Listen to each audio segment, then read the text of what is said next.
মুভির শুরুতে আমরা পল নামের একজন ব্যক্তিকে দেখতে পাই। তিনি আদালতের কাজে শহরে এসেছেন। পল দোকান থেকে মোমবাতি কিনে কবরস্থানের দিকে চলে যায়। সেখানে তিনি তার মেয়ে শেরিনের কবরের মধ্যে কিছু সময় ধরে প্রার্থনা করে পরে অ্যালেনের বাসায় চলে যায়।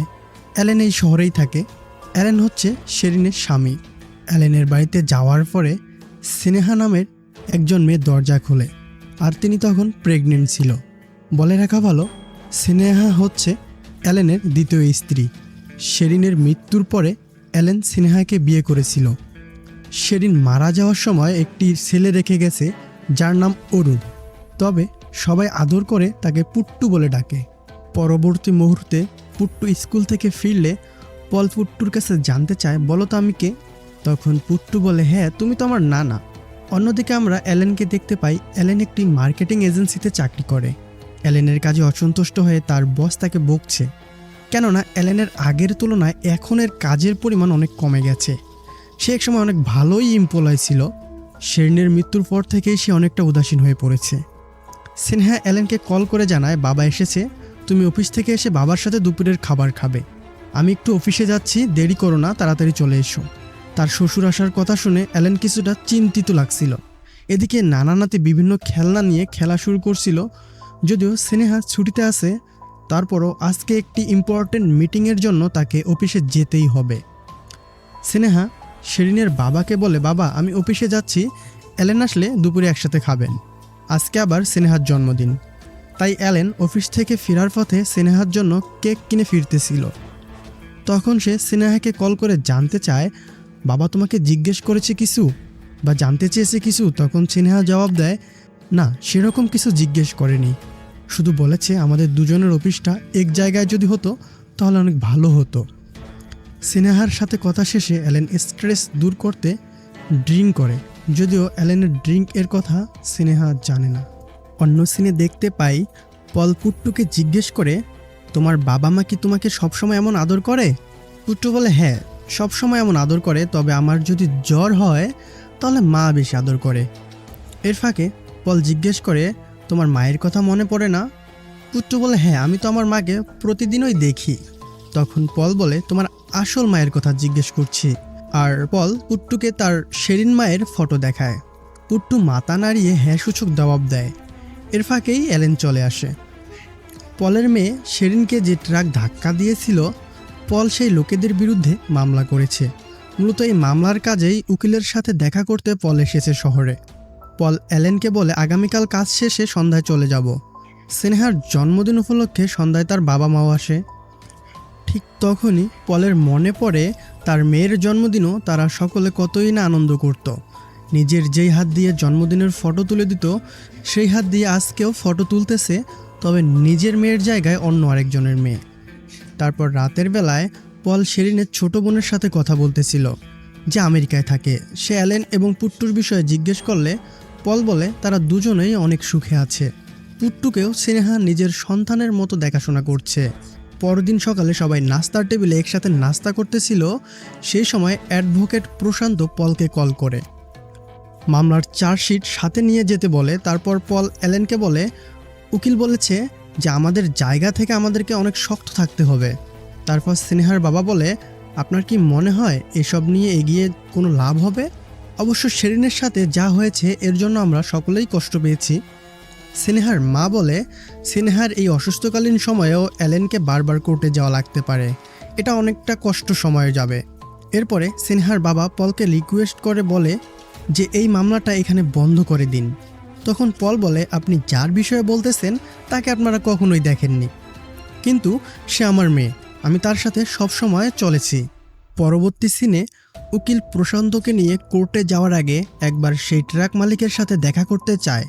তখন ট্রাক মালিক বলে, আমি ড্রাইভারকে চিনি, ড্রাইভার ইচ্ছে করে আপনার মেয়েকে চাপা দেয়নি, আর আপনার মামলা লড়তে লড়তে ড্রাইভার সর্বশান্ত হয়ে যাচ্ছে।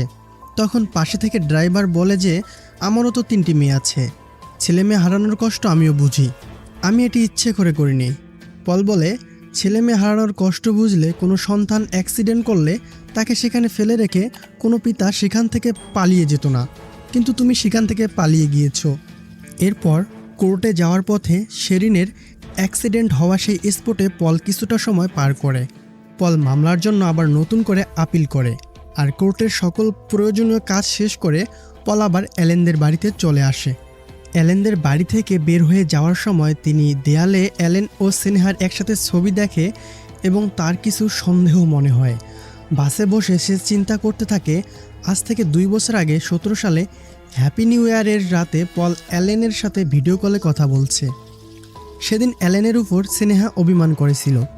মূলত অ্যালেন তার কোম্পানির একটি অফিসিয়ালি কাজে অ্যাটেন্ড করতে মুম্বাই গেছে। এরকম আনন্দের দিনে সিনহার আশেপাশে অ্যালেন না থাকায় সেদিন অভিমান করে বসে আছে। তখন বাবার বাড়িতে ছিল, আর এর জন্য অ্যালেন পলের মোবাইলে কল করে একটু রাগ ভাঙানোর কথা বলে। তখন পল বলে, এবছর না হয় পরিবারের সাথে নতুন বছর কাটাতে পারোনি, তবে বাড়িতে ফিরে এসে সকলের সাথে অনেক আনন্দ করতে হবে। এরপরে 3 জনে মিলেই ভিডিও কলে নতুন বছরের রাত সেলিব্রেট করে। তারপর পল বাস থেকে নেমে আবার অ্যালেনদের বাড়িতে চলে আসে, আর দেয়ালের ছবিটা পল খুব ভালোভাবে লক্ষ্য করে দেখে অ্যালেনের সাথে যে সিনহার ছবিটা রয়েছে সেটি 2017 সালের সেই রাতের নতুন বছর সেলিব্রেশন করার সময় তোলা হয়েছে। তার মানে দাঁড়াচ্ছে সেই হ্যাপি নিউ ইয়ারের রাতে যখন অ্যালেন ভিডিও কলে পল এবং শেরিনের সাথে কথা বলেছিল, সেই রাতে তার সাথে সিনহা সেখানে উপস্থিত ছিল, আর সিনহার সাথে অ্যালেনের পরকীয়ার সম্পর্ক ছিল। ফলে আর বুঝতে বাকি নেই যে অ্যালেন এবং সিনহা তার কাছে কিছু একটা লুকাচ্ছে। অন্যদিকে সিনহা এবং অ্যালেনকে দেখা যায় একজন কাউন্সিলরের কাছে গেছে পরামর্শ করার জন্য। সিনহা বলছিল যে অ্যালেনের প্রথম ওয়াইফ মারা যাওয়ার পরে সিনহা তাকে বিয়ে করেছে যেন অ্যালেন মুভ অন করতে পারে, কিন্তু বিয়ের পর থেকেই অ্যালেন সিনহার সাথে সেভাবে মিশতে পারতেছে না। সিনহা তাকে বোঝাচ্ছিল যে সে তো পুত্তুকে তার মায়ের কোনো অভাব বুঝতে দিচ্ছে না। তারপরও অ্যালেনের কাছে থেকে সিনহার যতটুকু ভালোবাসা পাওয়ার কথা সেরকম কোনো কিছুই সে পাচ্ছে না। অ্যালেন শুধু বলেই যাচ্ছে যে তার সময়ের দরকার। তখন কাউন্সিলরও অ্যালেনকে অনুরোধ করে যে সে যেন সিনহাকে সময় দেয়, কিন্তু কারোর কোনো কথায় কোনো রকম পরিবর্তন নেই। ক্লায়েন্টের সাথে মিটিং আছে বলে অ্যালেন সেখানে থেকে চলে যায়। এদিকে পলকে দেখা যায় কাজের মেয়ের কাছে জানতে চাচ্ছে এর আগে সিনহা কোথায় ছিল। মেয়েটি জানায় 1.5 বছর হবে এখানে এসেছে, এর আগে তারা মুম্বাইয়ে ছিল। পল আবার জিজ্ঞেস করে 2017 সালে তারা কোথায় ছিল। মেয়েটি জানায় তখন মুম্বাইয়ে ছিল। মেয়েটি এর আগে সিনহার বাবার বাড়িতে কাজ করত, এর কারণেই সে সব কিছুই জানত। সিনহা এবং অ্যালেন ফিরে এসে দেখে পল কাজের মেয়ের সাথে কথা বলছে। এরপর আমরা জানতে পারি শেরিন মারা যাওয়ার পরে পল অ্যালেনের অফিসে গিয়েছিল। অ্যালেন বলেছিল একটি মিটিংয়ে তার সিনহার সাথে পরিচয় হয়েছিল এবং অ্যাক্সিডেন্টের ব্যাপারে জানার পরেও সিনহা অ্যালেনকে বিয়ের ব্যাপারে প্রস্তাব দিয়েছিল। অ্যালেন পলকে বলছিল, আমি এখনও সেই মেয়েকে কিছু বলিনি, আপনি যদি অনুমতি দেন তাহলে আমি তাকে হ্যাঁ বলবো। পল ওই দিন অ্যালেনের কথা সব কিছু বিশ্বাস করেছিল, কিন্তু আজ দেখছে সব কিছুই মিথ্যা ছিল। তখন পলকে ধোঁকা দেওয়া হয়েছিল, আর তাই পল কারো সাথে কোনো কথা না বলেই অ্যালেনের বাড়ি থেকে বের হয়ে চলে যায়। পল চলে যাওয়ার পর সিনহা মেয়েটির কাছে জানতে চায় পল কি জানতে চেয়েছিল। মেয়েটি বলে সে প্রথমবার চলে যাওয়ার সময় দেয়ালে আপনাদের ছবিগুলো দেখার পর কিছুক্ষণ দাঁড়িয়ে দেখছিল, এরপর চলে যায়, কিন্তু আবার কিছুক্ষণ পরেই ফিরে এসে জিজ্ঞেস করে আপনি এর আগে কোথায় ছিলেন, এমনকি 2017 সালে কোথায় ছিলেন। এই কথা শুনে অ্যালেন ও সিনহা বুঝতে পারে পল তাদের বিষয়ে সবকিছু জানতে পেরেছে। এই সকল চিন্তার ফলে এদিকে অ্যালেন অফিসের কাজেও ঠিকমতো মন বসাতে পারতাছে না, যার জন্য বসের কাছে প্রতিনিয়ত অপমান হতে হচ্ছে তার। রাতের বেলা সিনহাকে নিয়ে অ্যালেন বের হয়, তখন সিনহা গাড়িতে একটি মদের বোতল দেখতে পায়। অ্যালেন বাইরে ছিল। ফিরে এলে সিনহা বলে আমার মনে হয় বাবা সব কিছু জেনে গেছে, তাহলে কেন আমরা তার কাছে ইনিয়ে বিনিয়ে এত কিছু লুকাচ্ছি। পরবর্তী দিন সিনহা পলকে ফোন করে আর বলে বাবা আমি আপনার সাথে দেখা করতে চাই। তখন পল জবাব দেয় আমি তোমার সাথে দেখা করতে ইন্টারেস্টেড না। তখন সিনহা অনেক রিকোয়েস্ট করে আর বলে বাবা আপনাকে খুব বেশি প্রয়োজন, মাত্র 15 মিনিটের জন্য কথা বলবো, প্রয়োজন হলে আমি আপনার কাছে আসতেছি। সিনহার অনুরোধে পল তার সাথে দেখা করতে রাজি হয়। সিনহা বলে তখন আমার ব্রেকআপ হয়ে গিয়েছিল, আমার জীবনেও কাউকে প্রয়োজন ছিল, তখনই মুম্বাই শহরে অ্যালেনের সাথে আমার পরিচয় হয়। আমি জানতাম ও বিবাহিত এবং তার বাচ্চা আছে। আমি এতটাই একাকিত্ব বোধ করছিলাম যে কোনো লজিকই আমি বুঝতে পারতেছিলাম না। আর অ্যালেন আমাকে ভালোবাসতো। তবে শেরিন যদি থাকতো জানি না ব্যাপারটা কিভাবে দেখতো। শেরিন মারা যাওয়ার পর আমরা ভয় পাচ্ছিলাম যে সত্যিটা যদি আপনি জানতে পারেন তাহলে আপনার সামনে আমরা কিভাবে মুখ দেখাবো। এজন্য সব কিছু গোপন রেখেছিলাম। তখন পল শুধু বলে, আগামী শনিবার শেরিনের মৃত্যুবার্ষিকী। আমি আশা করি পুট্টু সেখানে উপস্থিত থাকবে। সিনহা বলে, পুট্টু অবশ্যই আসবে। শুধু পুট্টু কেন, অ্যালেন এবং আমি সেখানে উপস্থিত থাকব। পল কথা না বলে সেখান থেকে চলে যায়। বাড়ি ফিরে সিনহা সব জানালে অ্যালেন বলছিল, আমি কখন কোথায় যাব এটি একান্ত আমার বিষয়। তুমি কারো কাছে ওয়াদা করার আগে একবার তো আমার কাছে জিজ্ঞেস করে নিতে পারতা। সিনহা বলে, তুমি যা বলছো এটার কোনো লজিক নাই। আমি চেষ্টা করতেছি সবার সাথে সব কিছু যেন ঠিকঠাক থাকে। যদিও সিনহা সব ঠিকঠাক করার চেষ্টা করতেছে, কিন্তু অ্যালেনের এটাও পছন্দ হচ্ছে না। এরপর শনিবার সকালে সিনহা পুট্টুকে নিয়ে কবরস্থানে যায়। পল এদিক ওদিক অ্যালেনকে খুঁজতেছিল। তখন সিনহা বলে, অ্যালেন তার অফিসের কাজে চলে গেছে, না হলে সে আসতো। এদিকে ফাদার এসে পুট্টুকে জিজ্ঞেস করে, তোমার বাবা কোথায়? পুট্টু তো সব বলে দেয়, বাবা বাড়িতে আছে। আর তখন পল ব্যাপারটি বুঝতে পারে। সিনহাও কিছু বলতে পারতেছে না। এদিকে পলের মধ্যে শুধু চিন্তা হচ্ছে, অ্যালেন কেন শেরিনের ব্যাপারগুলো এড়িয়ে যাচ্ছে। প্রার্থনা শেষে পল সিনহাকে বলে, তোমরা এখন যেতে পারো। সিনহা যাওয়ার সময় পল সিনহাকে বলে, শেরিনের মৃত্যু অ্যালেনের জন্য খুব সুবিধাজনক ছিল, তাই না? সব দিক থেকেই সুবিধাজনকই মনে হচ্ছিল। সিনহা পলের কথার কোনো জবাবই দিতে পারতেছিল না। যে রাতে শেরিনের অ্যাক্সিডেন্ট হয়েছিল সে রাতে শেরিন তার বান্ধবী তারার বাড়ি থেকে ফিরতেছিল। পল তারার সাথে দেখা করে এবং জানতে চায়, তোমার কি মনে হয় সেদিন শেরিন খুশি ছিল? তারা বলে, অবশ্যই আঙ্কেল, আমাদের ফ্রেন্ডদের গেট টুগেদার অনুষ্ঠান ছিল, আমরা সকলে সেদিন অনেক বেশি খুশি ছিলাম। তখন পল জিজ্ঞেস করে, সিনহার সম্পর্কে ও কিছু বলেছে? তারা জিজ্ঞেস করে, কোন সিনহা? পল বলে, অ্যালেনের ওয়াইফ। তখন তারা বলে, না তো আঙ্কেল, কিছু বলেনি। তারপর তারা আবার বলে, সেদিন রাতে শেরিন বাড়িতে না ফেরাতে অ্যালেন তারাকে কল করতেছিল। এরপর তারা তার হাজব্যান্ডকে নিয়ে শেরিনকে খুঁজতে বের হয়ে পড়ে। কিছু দূর যাওয়ার পরে পুলিশের গাড়িতে কাউকে দেখতে পেয়েছিল। কাছে যেতেই দেখে শেরিনের লাশ। ঠিক তখনই তাদের পিছে পিছে অ্যালেনও সেখানে এসেছিল। পল তখন তারাকে সেই অ্যাক্সিডেন্টের স্পটে নিয়ে গিয়ে জানতে চায়, তোমরা কোন দিক থেকে এসেছিলে? তখন তারা জবাব দেয়, সেখানে আসতে এবং ফিরতে একই রাস্তা ব্যবহার করেছে। পল বলে, ওই দিন রাতে অ্যালেন কোন দিক থেকে এসেছিল? তারা জবাব দেয়, অ্যালেন তাদের পিছে পিছে এসেছিল। এখন পলের প্রশ্ন হচ্ছে, তোমরা তো তোমাদের বাড়ি থেকে এসেছিলে, অ্যালেন কি করে তোমাদের পিছে পিছে আসবে? ওর তো বিপরীত দিক থেকে আসার কথা।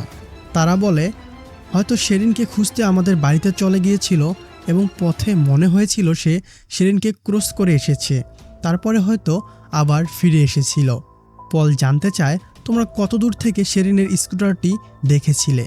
তখন তারা জবাব দেয়, বেশ কিছু দূর থেকেই দেখতে পেয়েছিলাম। তাহলে অ্যালেন যাওয়ার সময় কিভাবে স্কুটারটি না দেখেই চলে গেল? আর এসব প্রশ্নই অ্যালেনের মনে সন্দেহ সৃষ্টি করছে। পরবর্তী দিন পল অফিসের ড্রাইভার সৃজিতকে বলতেছিল, আমি 10 দিনের ছুটি নিচ্ছি, আমার ব্যক্তিগত কাজ আছে এবং ড্রাইভিং শিখতে হবে। পল তখন সৃজিতকে রিকোয়েস্ট করে, আমাকে খুব অল্প সময়ের মধ্যে দিনের এবং রাতের ড্রাইভিং শেখাও। বাড়ি ফিরে পল ছোট মেয়েকে কল করে আর বলে, আমি 10 দিনের ছুটি নিচ্ছি, সম্ভবত এরপরে পুট্টু আমাদের সাথেই থাকবে, তুই ওর দায়িত্ব নিতে পারবে না? তখন ছোট মেয়ে বলে, পুট্টু তো আমাদেরই সন্তান, কিন্তু কি হয়েছে বাবা? পল বলে, এখন কিছু জানতে চাস না, সব কিছু শেষ হোক তারপরে তোকে সব কিছুই জানাবো। পলের কথার মাঝেও কিছু ইঙ্গিত লুকিয়ে আছে। রাতের বেলা পল সৃজিতের সাথে গাড়ি চালানো শিখতে বের হয়। পল বারবার লাইট আপ ডাউন করে দেখতেছিল, লাইট আপ থাকলে এবং ডাউন থাকলে আশেপাশের সকল কিছু কীরকম দেখা যায়। এখান থেকে আমাদেরকে পাস্টের একটি সিন দেখানো হয়, যেখানে সিনহা অ্যালেনকে বলতেছে, তুমি 4 দিন ধরে আমার কোনো কল রিসিভ করতেছো না। সিনহা একটু বেশি উত্তেজিত ছিল। সে বলে, তুমি যদি আমার সাথে সব কিছু শেষ করে দেবে ভেবে থাকো তবে আমি কিন্তু আত্মহত্যা করব। তখন অ্যালেন তাকে বলছে, এমনটা না, তখন সিনহা বলে, তাহলে চলো আমরা বিয়ে করে ফেলি। অ্যালেন সিনহাকে বুঝায়, ব্যাপারটা এমন না তুমি যেরকমটা ভাবছো। সিনহা কোনো কথা শুনতে চায় না, সে আর এভাবে থাকতে চায় না। তখন সে অ্যালেনকে মাত্র একদিন সময় দেয়।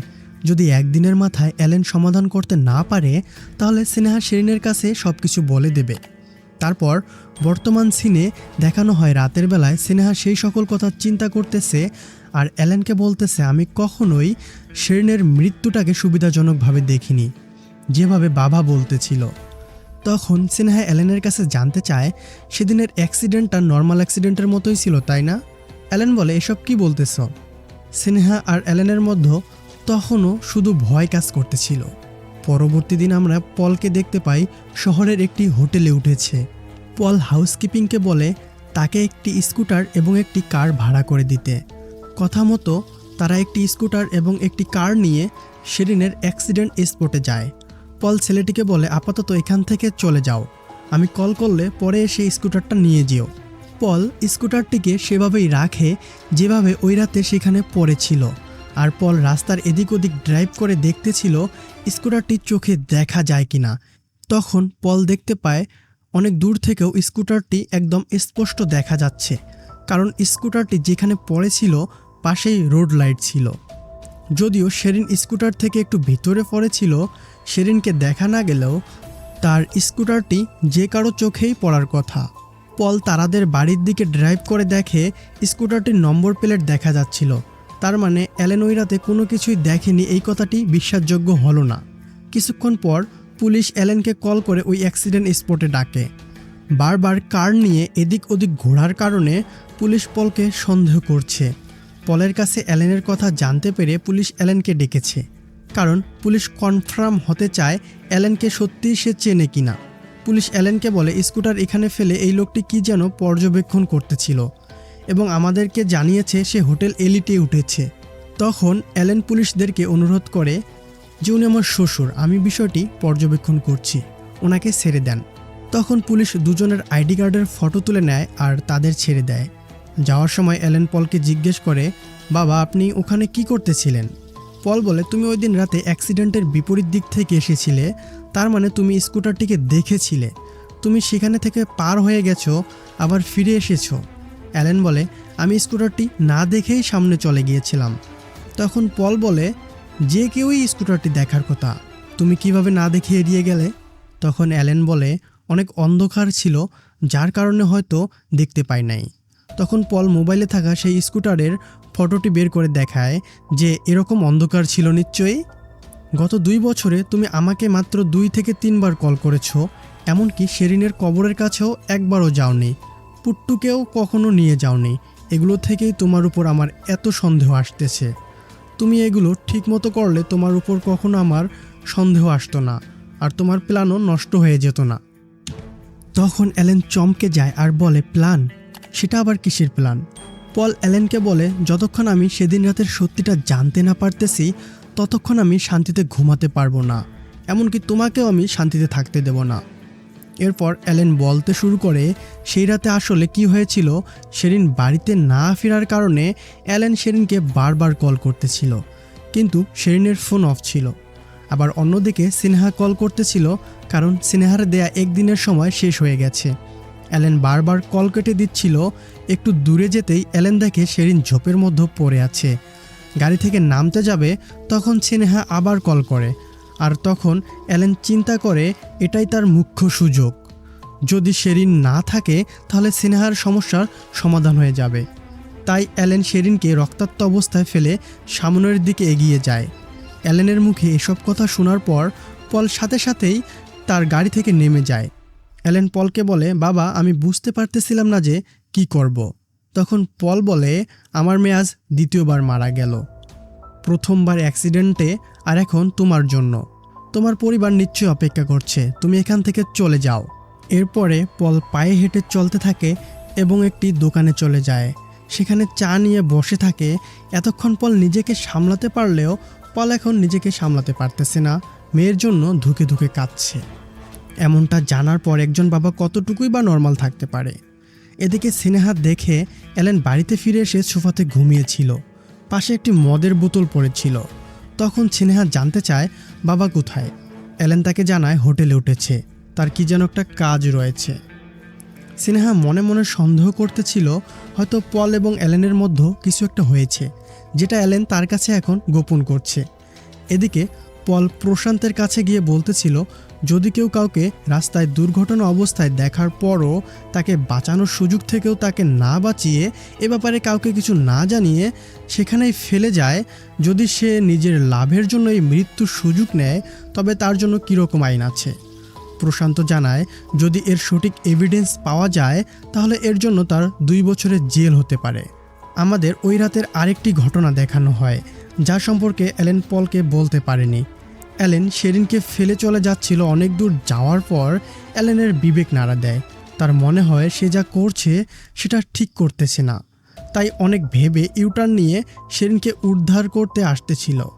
ততক্ষণ অ্যালেন পৌঁছে এসে দেখে তারারা সেখানে পৌঁছে গেছে এবং পুলিশ শেরিনকে নিয়ে চলে যাচ্ছে। শেরিনকে হাসপাতালে নিয়ে যাওয়া হলে ডাক্তার জানায় শেরিন মারা গেছে। তখন থেকেই অ্যালেন নিজেকে দোষী ভাবছে। হয়তো সে শেরিনকে সেদিন বাঁচাতে পারত। শেরিনের মৃত্যুর পর থেকেই অ্যালেন কোনো কিছুতেই আর মন বসাতে পারতেছে না। এমনকি বিয়ের পরেও স্নেহার সাথে সে খুশি হতে পারতেছে না। মোট কথা নিজেকে ক্ষমা করতে পারতেছে না সে। পরদিন পুট্টুর স্কুল থেকে কল করে অ্যালেনকে জানানো হয় পুট্টুর সাথে একজন লোক দেখা করতে এসেছে। এই কথা শুনে অ্যালেন সেখানে গিয়ে উপস্থিত হয়। তখন পল অ্যালেনকে বলে একটা তারিখ ঠিক করে আমাকে জানাও, আমি পুট্টুকে এখান থেকে নিয়ে যাব। ও আর এখানে থাকবে না, আমাদের সাথেই থাকবে। পল বিশ্বাস করে অ্যালেন এবং স্নেহা প্ল্যান করেই শেরিনকে সেদিন মৃত্যুর মুখে ফেলে রেখে এসেছিল। তখন অ্যালেন বলে স্নেহা এই বিষয়ে জানে না বাবা, যদি স্নেহা জানতো তাহলে সে কোনোদিনই আমার সাথে থাকতো না। গত 2 বছর আমি আপনাকে সত্যিটা জানার অনেক চেষ্টা করেছিলাম, কিন্তু সাহস পাইনি আমি। তারপরেও অনেক কিছু স্বীকার করলাম। আমি না বললে তো অ্যাক্সিডেন্টের মতোই থেকে যেত। পল বলে তুমি তো ওকে বাঁচাতে পারতে, তারপর যার সাথে যেখানে খুশি চলে যেতে পারতে। আমি তো বেঁচে ছিলাম, আমি তো আমার মেয়েকে দেখতে পারতাম। পল আবার বলে আমি ওই হোটেলে থাকবো, যখন ওখান থেকে চলে যাব পুট্টু আমার সাথে চলে যাবে। কথা শেষে দেখা যায় এতক্ষণ তাদের মধ্যে যা কথা হয়েছিল পল সব কিছুই পেছনে মোবাইলে রেকর্ড করে রেখেছিল, যেখানে অ্যালেনের কৃতকার্যের কথা অ্যালেন নিজে স্বীকার করেছে। পল রেকর্ডিংটি রেখেছে কারণ যেন অ্যালেন পুট্টুকে আটকাতে না পারে তার সাথে যাওয়ার জন্য। পল চলে যাওয়ার পর অ্যালেন পুট্টুকে আইসক্রিম কিনে দেয়। তখন পুট্টু বলে তুমি তো কোনোদিন আমার স্কুলে আসো না, এভাবে যদি প্রতিদিন আমার স্কুলে আসতে কতটাই না ভালো হতো। অ্যালেন পুট্টুকে বলে আমি এবং তোমার নানা যে তোমার স্কুলে এসেছি এই বিষয়ে তুমি তোমার স্নেহা মায়ের কাছে কোনো কিছু বলিও না। অ্যালেন আবারও পুট্টুকে বলে যে যদি তোমার নানা তোমাকে নিয়ে যায় এবং আমাকে ফোন করে বলে যে আমি উঁচু বিল্ডিংয়ের ছাদ থেকে যেন লাফ দেই তাহলে তোমাকে ছেড়ে দেবে, তাহলে আমি সেই উঁচু বিল্ডিং থেকেই লাফ দেব। পুট্টু বলে আমি জানি বাবা, তুমি লাফ দেবে। মোট কথা অ্যালেন সেই রাতের ঘটনার জন্য নিজেকে কোনোভাবেই ক্ষমা করতে পারতেছে না। এরপর সে কোনোভাবে পুট্টুকে হারাতে চাচ্ছে না আর। এদিকে সিনহার বাবা মাকে দেখা যায় সিনহার বাচ্চার জন্য আগে থেকে অনেক পোশাক নিয়ে এসেছে, কারণ আল্ট্রাসোনোগ্রাফিতে বোঝা গেছে তাদের মেয়ে হবে। বাবা মায়ের এত আনন্দ দেখেও স্নেহা বাবার সামনে কান্না করে বলে বাবা আমি খুশি নাই। ওই দিন শেরিনের বাবা এসে চলে যাওয়ার পর থেকে আমাদের সাথে সব কিছুই কেমন যেন হচ্ছে, আমি বুঝতে পারতেছি না যে কি করব। অন্যদিকে হোটেলে বসে পল তার নিজের এলাকার একটি স্কুলে পুট্টুকে ভর্তি করানোর জন্য শিক্ষকের সাথে কথা বলতেছে। এর মধ্যেই সিনহার থেকে সব শুনে তার বাবা হোটেলে পলের রুমে এসে বলে আপনার কি উদ্দেশ্য আমি জানি না আর জানতেও চাই না, কোনোভাবে তার প্রভাব যেন আমার মেয়ের জীবনের উপরে না আসে। পল তাকে বলে যেমনটা আপনি আপনার মেয়ের কথা ভাবছেন সেরকমই আমি আমার মেয়ের কথাই ভাবছি, আমার কারোরই ক্ষতি করার ইচ্ছে নেই। দুই বাবার মধ্যে বেশ কিছুক্ষণ কথা কাটাকাটি হয়। কথা কাটাকাটির মধ্যেই সিনহার বাবা পলের কলার ধরে তাকে হুমকি দিয়ে যায়। রাতে অ্যালেন পলের সাথে দেখা করতে সেই হোটেলে যায়। অ্যালেনকে দেখা মাত্রই পল রুমে গিয়ে আগে ফোনটি লুকিয়ে রাখে, কারণ এটি এখন তার প্রধান অস্ত্র। অ্যালেন রুমে এসে পলকে বলে যদি আপনি পুট্টুর জন্য এখনও থেকে থাকেন তাহলে এখান থেকে চলে যান, অন্তত এখন আমাকে বাঁচতে দিন। পল অ্যালেনকে বলে, বাঁচার জন্য শুধু তোমার একারই জীবন? আমাদেরও জীবন আছে। আমি রিটায়ার্ড করব, মাঝে মাঝে মেয়ের বাড়িতে বেড়াতে যাব, নাতিকে দেখব, তাদের সাথে খেলবো, ওর বড় হওয়া পর্যন্ত ওর সাথে কিছুদিন থাকবো, এরপর একদিন শান্তিতে মারা যাব। শুধু তোমারই কি শান্তির প্রয়োজন? আমার নেই? অ্যালেন পুট্টুকে দেবে না, তাই অ্যালেন পলকে বলে, আজ থেকে আপনি আমার শত্রু। আমি এখন থেকে আপনাকে ঘৃণা করব। কথা বলতে বলতে পল অসুস্থ হয়ে পড়ে। এখানে আমাদেরকে ফ্ল্যাশব্যাকে দেখানো হয় একসময় পল এবং অ্যালেনের মধ্যে অনেক বন্ধুত্বপূর্ণ সম্পর্ক ছিল। তারা কত হাসি ঠাট্টা করে সময় কাটাতো। আর আজ একজন আরেকজনের শত্রু হয়ে গেল। পল বলে, পুট্টুকে নিয়ে যাব, যদি না পারি তাহলে পুট্টু এবং তোমার ওয়াইফকে সব কিছু জানাবো, তখন ওরাও জানবে তুমি কেমন। অ্যালেন বের হয়ে রিসিপশনে তার নাম্বার দিয়ে বলে, 108 নম্বর রুমে যে ব্যক্তি আছে তার শরীরটা একটু খারাপ, যদি ইমার্জেন্সি প্রয়োজন হয় তাহলে এই নাম্বারে কল করবেন। পরদিন পল আবারও পুট্টুর সাথে তার স্কুলে দেখা করে। পল পুট্টুকে তার সাথে নিয়ে যেতে চাচ্ছিল, কিন্তু পুট্টু তখন যেতে চায় না। পল পুট্টুকে অনেকভাবে বোঝানোর চেষ্টা করলেও পুট্টু তার বাবা মাকে ছেড়ে কোনোভাবে যেতে চাচ্ছে না। যদিও স্নেহা সৎ মা, তারপরও পুট্টু স্নেহাকে নিজের আপন মা হিসেবে মেনে নিয়েছে। তারপর পুট্টু রাজি না হয়ে চলে যায়। পল দেখতে পেয়েছিল সে কোনোভাবে পুট্টুকে সাথে নিতে পারতেছে না। তারপর স্নেহাকে সত্যিটা জানানোর জন্য অ্যালেনের বাড়িতে যায়। অনেকক্ষণ বেল দেওয়ার পর দেখতে পারে দরজা এমনিতেই খোলা, ভিতরে কাউকে দেখতে পাচ্ছে না। পল এদিক ওদিক লক্ষ্য করে দেখে স্নেহা কিচেনে পড়ে আছে, অনেক রক্তক্ষরণ হচ্ছে। তারপর পল বাইরে এসে বসে কিছুটা সময় ভাবতেছিল। এরপর স্নেহার চিৎকার শুনে আবার ফিরে যায়। হসপিটালে নেওয়ার জন্য অ্যালেনকে কল করে, কিন্তু পলের নম্বর থেকে কল দেখে অ্যালেন ফোন রিসিভ করতেছিল না। কোনো উপায় না দেখে পল বাইরে গিয়ে পাশের বাড়ির একজন ড্রাইভারকে ডেকে নিয়ে আসে। ওই লোকের ফোন থেকে অ্যালেনকে কল করে জানায় স্নেহাকে সে হসপিটালে নিয়ে যাচ্ছে, সেখানে যেন অ্যালেন দ্রুত চলে আসে। পল স্নেহাকে নিকটস্থ একটি হাসপাতালে নিয়ে যায়, আর ডক্টর এসে জানায় ওর অনেক রক্তক্ষরণ হয়েছে, নর্মাল ডেলিভারি তো সম্ভব না, আমরা সার্জারি করার প্রস্তুতি নিচ্ছি। স্নেহার ব্লাড গ্রুপ বি পজিটিভ। তারা পলকে রক্ত সংগ্রহ করার জন্য বলে। পল ব্লাড ব্যাংকে গিয়ে জানতে পারে ইমার্জেন্সি হওয়াতে তারা ব্লাড ব্যাংকে রক্ত পাঠিয়ে দিয়েছে। এর মধ্যে পলকে অপারেশন থিয়েটারে ডাকা হয়। পল দ্রুত সেখানে চলে যায়। নার্স এসে একটি মেয়ে বাবু এনে পলের কোলে তুলে দেয়, জানায় স্নেহাও সুস্থ আছে। এর কিছুক্ষণ পরেই সেখানে অ্যালেন আসে, আর পল জানায় তোমার মেয়ে বাবু হয়েছে। অ্যালেনের সাথে পুট্টুও এসেছে। পুট্টু অনেক খুশি, পলকে এসে চকলেটও দিচ্ছে। সবার খুশি দেখে পলের মুখে হাসি ফুটেছে। স্নেহা এর বাবাও তার ভুল বুঝতে পেরে পলকে জড়িয়ে ধরে ক্ষমা চায়। এরপর পল চলে যাওয়ার আগে স্নেহার সাথে দেখা করে। স্নেহা বলে, আমি সুস্থ হওয়ার পরে আমার বাবা মায়ের কাছে চলে যাব, হয়তো আর কখনো ফিরবো না। এখানে সব কিছু ঠিক হওয়ার জন্য অনেক অপেক্ষা করেছি, কিন্তু প্রশ্নের উত্তর আমি এখনও পাইনি। হয়তো কোনো সিক্রেট আছে যা আপনিও জানেন, অ্যালেনও জানে, আমি আর নিতে পারতেছি না বাবা, হয়তো আর এক হতে পারবো না। পল স্নেহাকে বলে, শুধু একটি সিক্রেট ছিল, সেটা হচ্ছে সেদিন আমি ওর চলে যাওয়াটা কোনোভাবেই মেনে নিতে পারতেছিলাম না। বিশেষ করে গত এক সপ্তাহ যাবৎ অ্যালেনকে আমি অনুতপ্ত হতে দেখেছি। সেদিন তোমাদের মাঝে কোনো দিন আসবে না, শুধু ওর স্মৃতিই থাকবে, এটা আমার ওয়াদা। আর এভাবে সকল কিছু মধ্যপথে ফেলে যেও না, একসাথে সুখের জীবনযাপন করো। হসপিটাল থেকে বের হওয়ার পর অ্যালেন এবং পুট্টু পলকে বাস স্ট্যান্ডে নামিয়ে দেয়। পল অ্যালেনকে বলে, আমি কেসটি তুলে নিচ্ছি। অ্যালেনের সামনে মোবাইল থেকে রেকর্ডটা ডিলিট করে দেয়। অ্যালেন বলে, বাবা, আমি সেদিন রাতে আবার শেরিনের কাছে ফিরে গিয়েছিলাম, ততক্ষণে তাকে হাসপাতালে নেওয়া হয়েছিল। পল বলে, আমি জানি। মূলত পল অ্যালেনের বিরুদ্ধে কোনো অ্যাকশন নিতে না, সে যে অন্যায় করেছে সেটা তাকে বোঝাতে এবং অনুতপ্ত করতে, এবং সব কিছু থেকে বের হয়ে এসে সে যেন স্নেহা এবং পুট্টুকে নিয়ে নতুন সুখের সংসার করে, সেজন্যই অ্যালেনকে ভয় দেখাচ্ছিল। পল চলে যাওয়ার পরে অ্যালেনও গাড়িতে উঠে অনেক কান্না করতেছিল। সেখান থেকে হসপিটালে ফিরে অ্যালেন মেয়েকে দেখে মেয়ের সাথে খেলা করতেছিল। স্নেহা তখন বাবা এবং মেয়ের ছবি তুলে নিল। আর স্নেহা ঠিক করে সে কোথাও যাবে না, এখানেই থাকবে। এর পরের সিনে স্নেহা পলকে কল করে আর পলের সাথে কথা বলতেছে। এই হলো বাবা। বাবারা কোনো মেয়ের কোনো সংসার কখনো নষ্ট করে না, বাবারা বরং মেয়ের সংসার জোড়া লাগায়। মুভিটি এখানেই শেষ হয়ে যায়। মুভির গল্পটি ভালো লাগলে চ্যানেলটি সাবস্ক্রাইব করে রাখবেন এবং ভিডিওতে লাইক দিয়ে আরও এরকম গল্প নিয়ে আসতে অনুপ্রাণিত করবেন। আর হ্যাঁ, কমেন্ট করে জানাবেন আপনার পছন্দের কোন মুভিটি আমাদের চ্যানেল থেকে এক্সপ্লেইন দেখতে চান।